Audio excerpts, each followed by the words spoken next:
Good evening students. पिछली class के अंदर हमने पोषक पदार्थ वाले चैप्टर को स्टार्ट किया था और उसी को कंटिन्यू करते हुए आज हम पढ़ते हैं विटामिन। यानी पिछली क्लास के अंदर हमने कार्बोहाइड्रेट, प्रोटीन और वसा के बारे में डिस्कस किया था, जिसके अंतर्गत हमने ये चीजें भी पढ़ी थी कि सबसे ज्यादा कार्बोहाइड्रेट है वो चावल में होता है और प्रोटीन है वो घी और तेल, ये प्रोटीन के स्रोत है। उसी प्रकार सबसे ज्यादा ये वसा के स्रोत है घी और तेल, और उसी प्रकार सबसे ज्यादा प्रोटीन है वो सोयाबीन में पाया जाता है। इसके अलावा प्रोटीन सभी दालों के अंदर, अंडे में, दूध में, ये इसके स्रोत है। और कार्बोहाइड्रेट के चावल के अलावा कार्बोहाइड्रेट है वो आलू में पाया जाता है, जितने भी मीठे फल हैं उनके अंदर पाया जाता है। इसके साथ ही हमने कुछ शर्कराएं पढ़ी थी, जैसे ग्लूकोज, फ्रक्टोज, सुक्रोज, माल्टोज, इन सबको हमने पढ़ा था। तो एक एक करके हमने कार्बोहाइड्रेट, प्रोटीन और वसा के बारे में डिस्कस किया। इसी क्रम में आज हमने पोषक पदार्थों को दो भागों में बांटा था, वृहद पोषक पदार्थ और सूक्ष्म पोषक पदार्थ। वृहद पोषक पदार्थ के अंतर्गत हमने कार्बोहाइड्रेट, प्रोटीन, वसा को पढ़ा था और सूक्ष्म पोषक पदार्थ के अंतर्गत आज हम पढ़ेंगे विटामिन। और पिछली क्लास में मैंने आपको ये भी बताया था कि ये जो पार्ट है वो सबसे इम्पोर्टेंट है।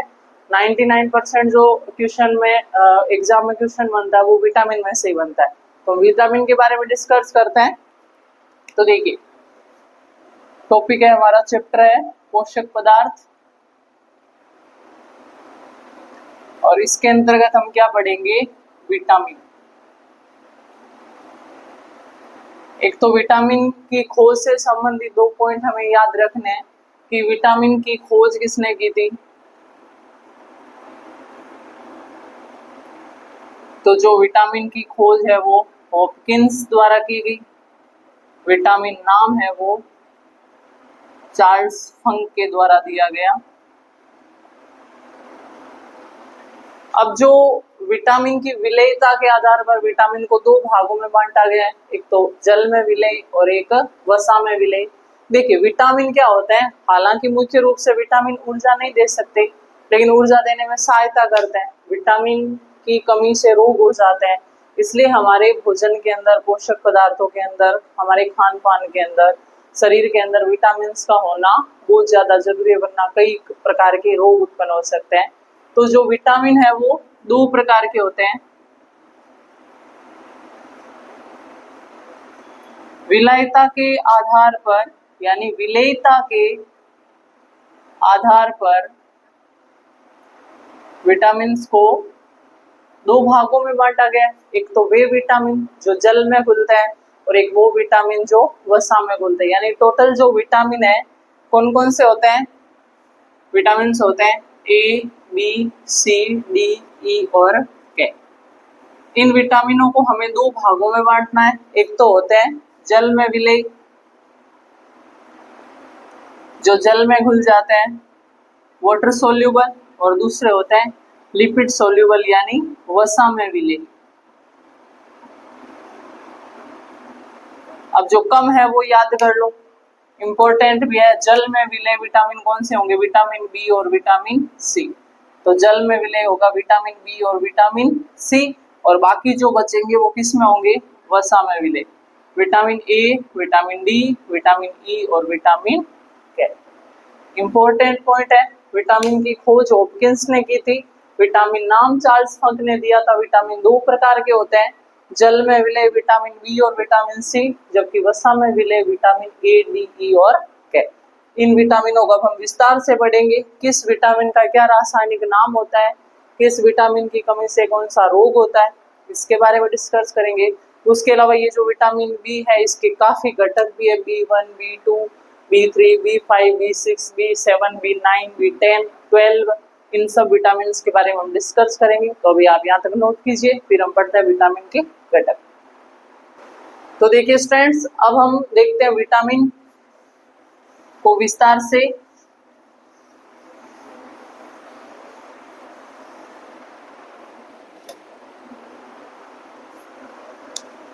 एक टेबल बना रही हूँ, ये बहुत इंपॉर्टेंट है टेबल। विटामिन, रासायनिक नाम और इसकी कमी से रोग।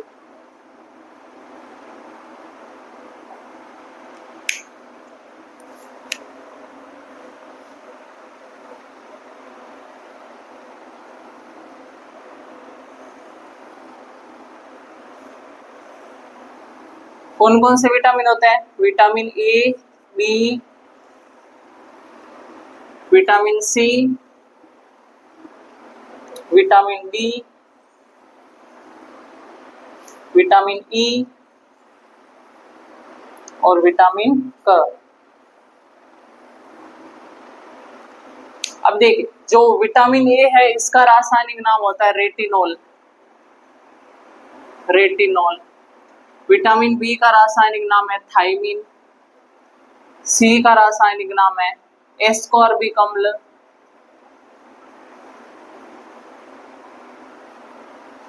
डी का नाम है कैल्सीफेरोल,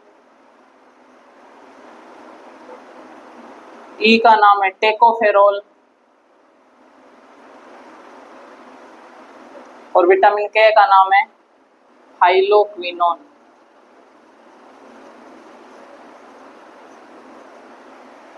विटामिन ए को क्या बोलते हैं? Retinol, vitamin B thiamine, vitamin C ascorbic अम्ल, vitamin D calciferol, vitamin E tocopherol और विटामिन के हाइलोक्विनोन। अब हम देखते हैं इनकी कमी से, विटामिन ए की कमी से रोग होता है रतौंधी।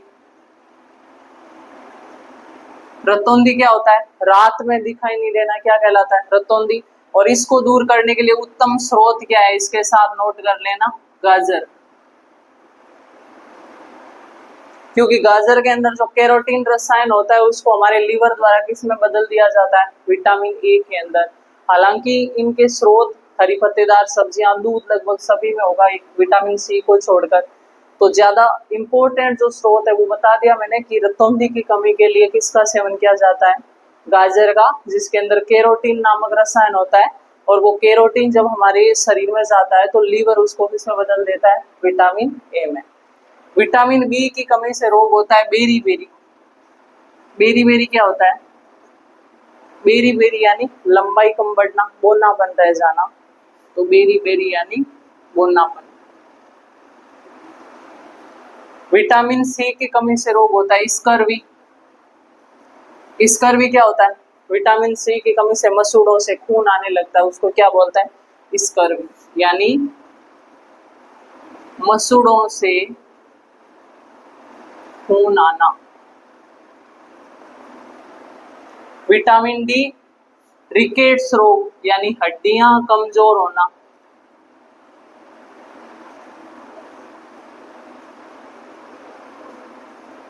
हड्डियां कमजोर होना।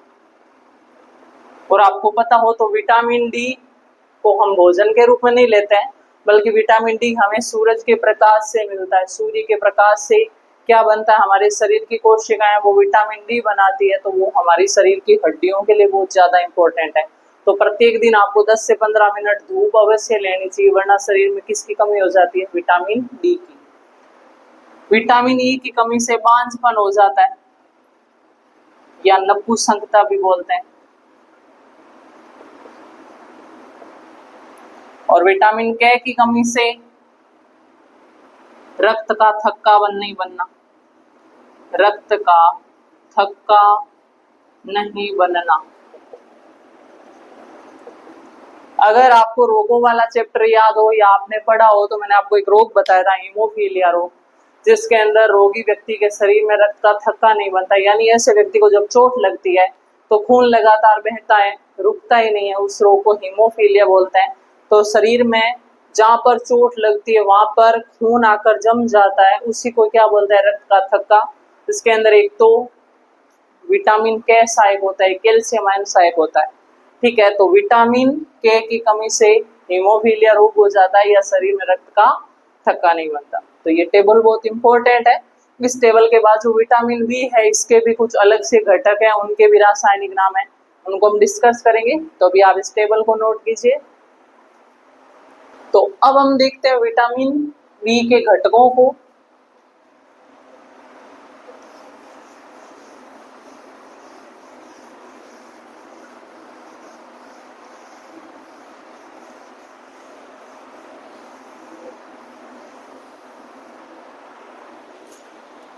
देखिए, हमें ये घटक पढ़ने क्यों जरूरी है? क्योंकि मैंने आपको बताया था कि विटामिन बी है वो जल में विलय। अब आपको सीधा विटामिन बी ना दे के विटामिन बी के घटक दे देंगे कि बताइए निम्न में से कौन सा जल में विलय विटामिन है। और सीधा नाम B1 B2 3B ऐसा कुछ नहीं देंगे, वो रासायनिक नाम देंगे। इसलिए हमें घटक और उनका रासायनिक नाम याद होना बहुत ज्यादा जरूरी, क्योंकि ऐसा क्वेश्चन कई बार पिछले एग्जामों में आ चुका है। इसलिए विटामिन बी के घटक पढ़ना हमें बहुत जरूरी है। तो देखिए विटामिन बी के घटक,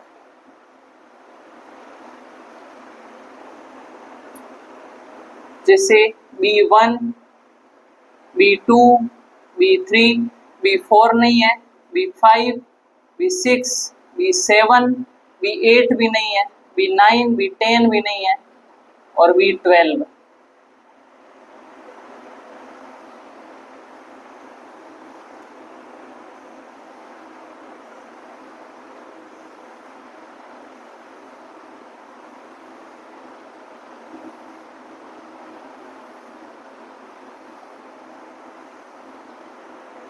और साथ में क्या करना है, इनका रासायनिक नाम है।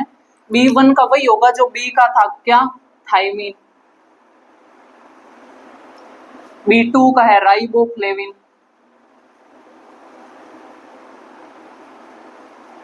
B3 का है नियासिन। B5 का है पेंटेथोनिक अम्ल। B6 का है पायरिडोक्सिन। B7 का है बायोटीन। B9 को बोलते हैं फोलिक एसिड, फोलिक अम्ल। और B12 को बोलते हैं साइनोकोबाल्मीन, साइनोकोबाल्मीन। तो ये विटामिन बी के क्या है, घटक है, और ये इनके क्या है, रासायनिक नाम। ये है घटक और ये है इनके रासायनिक नाम। अब क्वेश्चन आएगा, बताइए निम्न में से कौन सा विटामिन जल में विलय है। विटामिन ए दे दिया, रेटिनॉल दे दिया, विटामिन सी दे दिया, एस्कॉर्बिक अम्ल दे दिया, विटामिन डी दे दिया, कैल्सिफेरॉल दे दिया, और चौथा ऑप्शन दे दिया पायरिडोक्सिन। तो अगर आपको पता होगा कि पायरिडोक्सिन क्या है, पायरिडोक्सिन यानी विटामिन B6 बी का घटक है, तो विटामिन बी के घटक भी किस में होंगे, जल में विलय होंगे। नोट कर लो इसको आप। अब यहीं पर कुछ इंपॉर्टेंट पॉइंट बताती हूँ मैं आपको। ये जो विटामिन बी और B9 है, इनकी कमी से शरीर में रक्त की कमी हो जाती है, यानी एनीमिया रोग हो जाता है।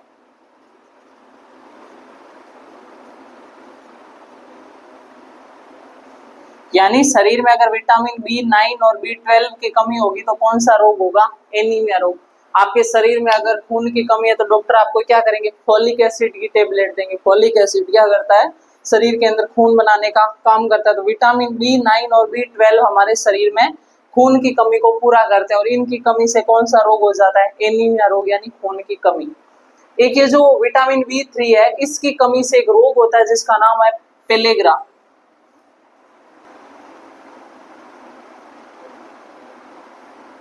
इस पेलेग्रा में क्या होता है, मानसिक विकास कम होता है, मानसिक विकास कम होने लगता है। ये जो पेलेग्रा बीमारी है, एक तो विटामिन B3 की कमी से होती है, और दूसरा अगर हम प्रतिदिन एक ही प्रकार की दाल खाएं या बार बार हमेशा ज्यादातर एक ही प्रकार की दाल का सेवन करें तो भी कौन सा रोग हो जाता है, पेलेग्रा रोग हो जाता है, यानी मानसिक विकास है वो कम होने लगता है। एक पॉइंट और, मैंने आपको बताया था कि जो सभी विटामिन है इनके अंदर दूध सभी विटामिन का स्रोत है, लेकिन एकमात्र कौन सा, विटामिन सी, जिस वो जो दूध में नहीं पाया जाता है, बाकी दूध में सभी विटामिन पाए जाते हैं। एक जो विटामिन ए है, कैंसर की कोशिकाओं के विरुद्ध लड़ने का काम करता है, इसलिए इसको एंटी कैंसर विटामिन कहा जाता है। विटामिन ए के बारे में क्या पॉइंट ध्यान रखना है, इसे एंटी कैंसर विटामिन कहा जाता है। विटामिन सी का स्रोत दूध नहीं है, बाकी सभी विटामिनों का स्रोत क्या है, दूध है। विटामिन डी सूर्य के प्रकाश से प्राप्त होता है। विटामिन डी और विटामिन के का संश्लेषण हमारे शरीर में हो जाता है, किसके द्वारा, लीवर के द्वारा हो जाता है। एक आता है विटामिन ई, जिसे सुंदरता का विटामिन कहा जाता है, ब्यूटी विटामिन बोला जाता है। क्यों, आप देखते हो कि जिसकी स्किन बहुत रूखी सूखी रहती है या स्किन संबंधी कोई डिजीज है, तो डॉक्टर आपको जो भी दवाइयां देंगे ना उसके अंदर विटामिन ई होता है, यानी ये हमारी स्किन को बिल्कुल सॉफ्ट करके रखता है। विटामिन ई के कैप्सूल आते हैं, विटामिन ई के कैप्सूल क्या करते हैं, स्किन को बहुत सॉफ्ट रखते हैं, इसलिए विटामिन ई को क्या कहा जाता है, सुंदरता का विटामिन कहा जाता है। ठीक है, तो हम कुछ पॉइंट्स को नोट करते हैं इसके अलावा।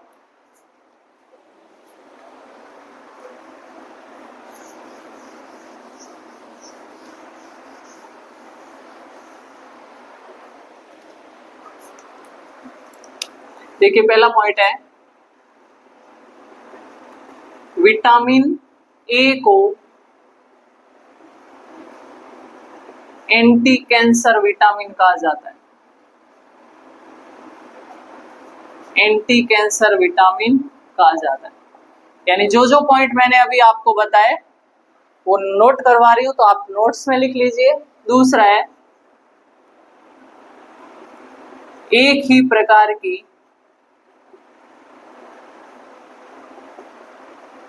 दाल खाने से पेलेग्रा नामक बीमारी हो जाती है।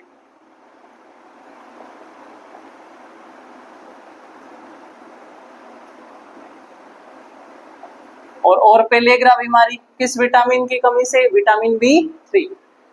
अगला है, दूध में विटामिन सी के अलावा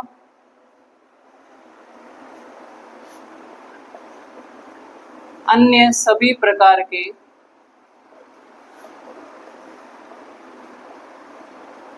विटामिन पाए जाते हैं।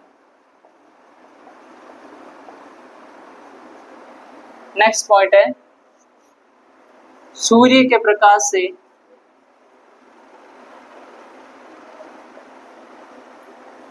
हमारे शरीर में विटामिन डी बनता है।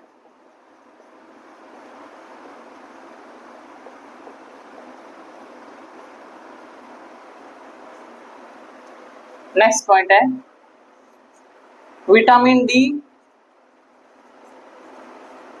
तथा के का निर्माण हमारे शरीर में यकृत द्वारा हो जाता है। ठीक है, उसके अलावा विटामिन ई को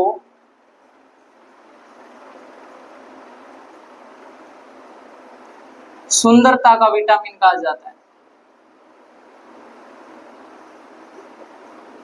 सुंदरता का विटामिन कहा जाता है।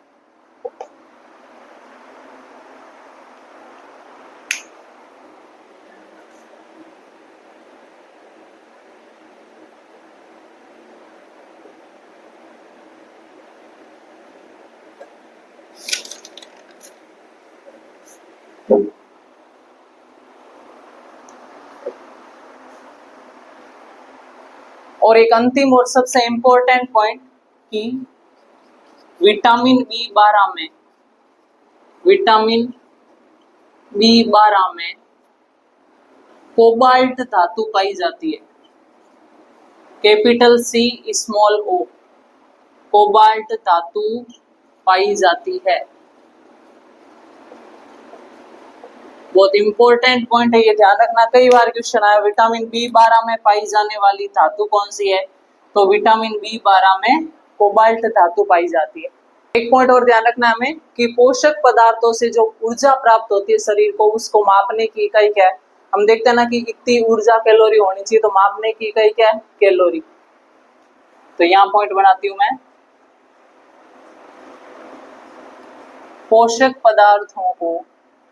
पोषक पदार्थों से प्राप्त ऊर्जा को मापने की इकाई क्या होगी, कैलोरी।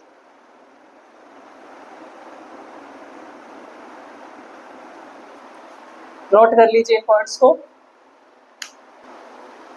तो इसके साथ ही हमने सूक्ष्म पोषक पदार्थों में विटामिन के साथ साथ हमने खनिज, लवण और जल को भी लिखा था। तो कुछ पॉइंट्स उनके देखते हैं हम। विटामिन के बाद हम देखते हैं खनिज, लवण और जल।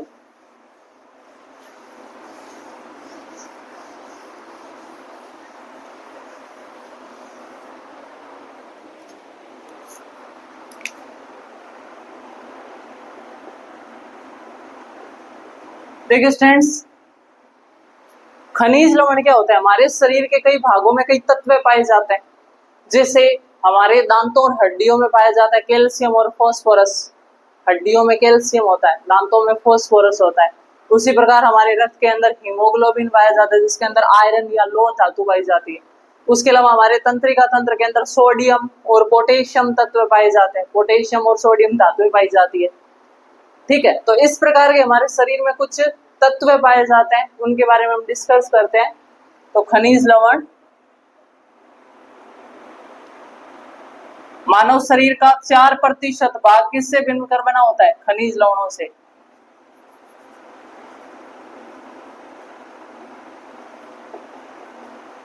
शरीर का 4% भाग किससे मिलकर बना होता है? खनिज लवणों से। जैसे खनिज या तत्व,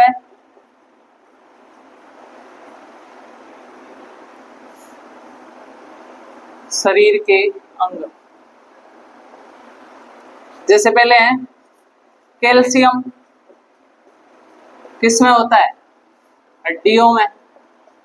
कैल्शियम की कमी से हड्डियां क्या हो जाती है? कमजोर।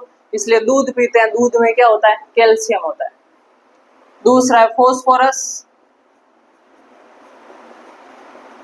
किसमें होता है? दांतों में। आयरन या लोहा हीमोग्लोबिन में। रक्त परिसंचरण तंत्र में पढ़ा था हमने, हीमोग्लोबिन होता है आरबीसी में, जो जिसके अंदर धातु कौन सी होती है? आयरन या लोहा। अगला है सोडियम तथा पोटेशियम, ये किस में होता है? तंत्रिका तंत्र में। इस प्रकार कई प्रकार के तत्व हमारे शरीर में पाए जाते हैं, इन्हीं को क्या बोला जाता है? खनिज लवण। नोट कर लीजिए इसको।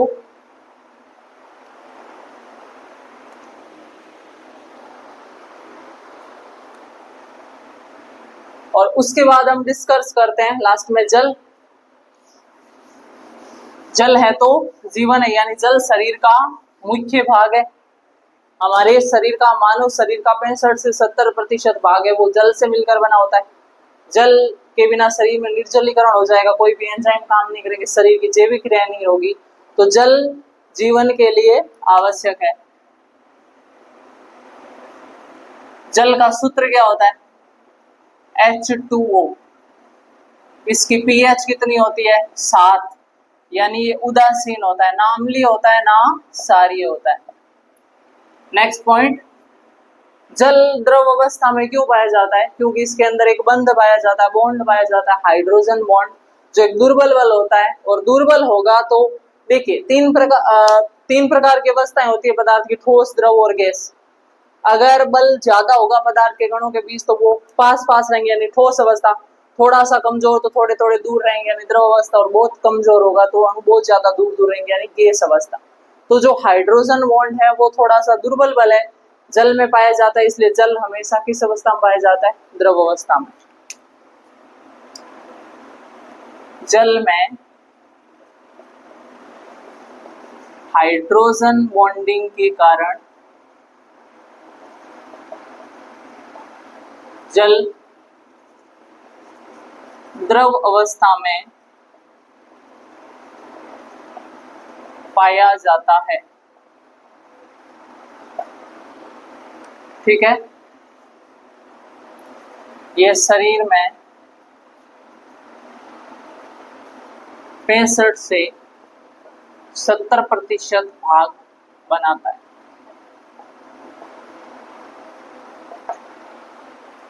आया ना समझ में? तो इसके साथ ही हमारा पोषक पदार्थ वाला चैप्टर है वो कंप्लीट होता है, जिसके अंदर हमने वृहद पोषक पदार्थ यानी कार्बोहाइड्रेट, प्रोटीन, वसा को पढ़ा। सूक्ष्म पोषक पदार्थ यानी विटामिन, जल और खनिज लवण को पढ़ा। बिल्कुल विस्तार से, बिल्कुल आराम से समझाया मैंने आपको। फिर भी अगर आपके कोई इस टॉपिक से रिलेटेड कोई भी डाउट हो, कोई भी क्वेश्चन हो, तो आप कमेंट बॉक्स में कमेंट लिख सकते हो। और ज़्यादा से ज़्यादा स्टूडेंट को मेरी क्लास को लाइक सब्सक्राइब करवाना है, शेयर करवाना है, ताकि मैं चाहती हूँ कि ये जो मेरी फ्री की क्लासेज है प्रत्येक स्टूडेंट तक पहुँच जाए। और हर वो पढ़ने वाला स्टूडेंट जो कोचिंग की भारी भरकम फीसों से, ऑनलाइन पे वाले कोर्सों से बचना चाहता है, उनके लिए मैं पूरी साइंस है वो 0 से 100 तक हर एग्जाम के लिए कंप्लीट करवाऊंगी। तो प्लीज़ मेरी इतनी रिक्वेस्ट है कि मेरी क्लास को ज़्यादा से ज़्यादा लाइक और सब्सक्राइब कीजिए, ताकि प्रत्येक स्टूडेंट के साथ मेरी क्लास है वो मिल पाए प्रत्येक स्टूडेंट को। और इसी के साथ आज की हमारी क्लास है वो समाप्त होती है। मिलते हैं नेक्स्ट क्लास के अंदर एक नए टॉपिक के साथ। तब तक के लिए थैंक यू सो मच।